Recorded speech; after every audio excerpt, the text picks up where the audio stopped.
man, I really miss having a life without DPDR. Derealisation and depersonalizations are really messing us up, man. I think I'm over 2 years now of constant chronic dissociation. And honestly, I don't know how my life, like, I've lost so much weight so many times to the point of being nearly admitted to hospital and tube fed, and the only reason I didn't do that was because of the COVID risk, because I was so weak.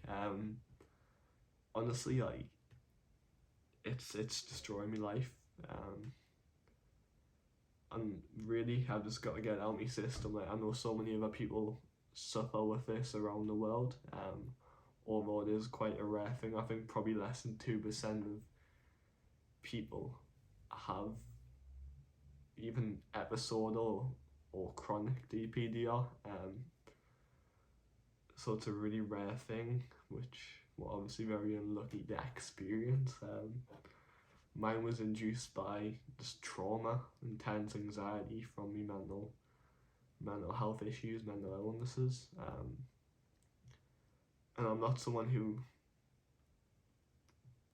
allows stuff to consume us. I never was. I used to fight through it a lot. I used to deal with a lot. But honestly, like, this is too much. Like, this has crushed us and continues to crush us. I feel like I've tried almost everything. It's difficult when you can't feel love for your family. You lose all those connections. And when I used to have intense anxiety, and I still do, but when I used to, prior to DPDR, I used to be able to feel present in my surroundings and kind of focus on things, and it would help calm us down a bit. But now, like, I'm so stuck inside my head and body that I just can't do that. So when I spiral, the panic attacks get so bad that it physically hurts. And they've sent us to the A&E so many times, the hospital, the panic attacks, just because they got that severe. And people who say, whoa, why are you going to A&E for those kind of things, obviously have never experienced that level of anxiety.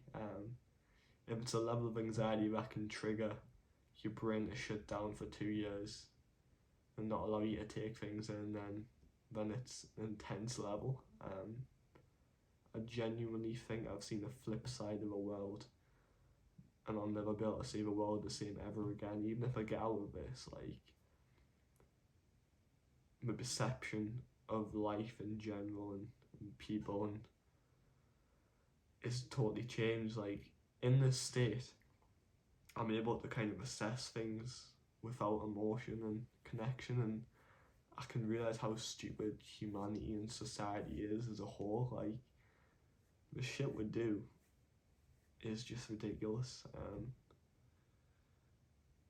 I'm not necessarily blaming society, because if I was in a normal brain body, then I wouldn't be suffering this much. But unfortunately, I'm stuck with this forever. My brain and body. I don't know if I'll ever get out of DPDR. I'm trying hard, but that's the thing. Like, there's no way to measure whether I'll ever get out of this again. And I don't really want to live the rest of my life in this phase, this daze. It just, yeah. It's suffering that is beyond comprehension, imagination of your average, normal, healthy, mentally healthy human being. It's beyond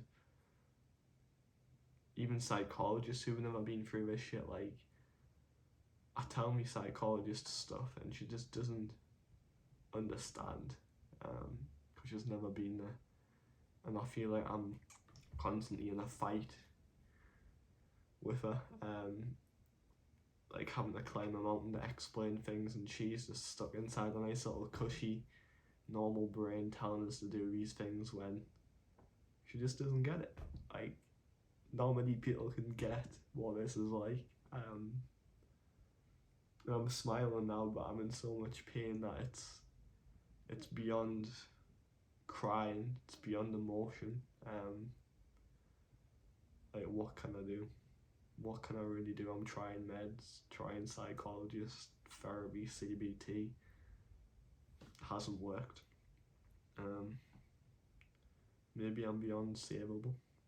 It's maybe not salvageable. But I guess we'll find out in a few years' time, many years' time, when I keep posting these videos. Much love, stranger. Much love.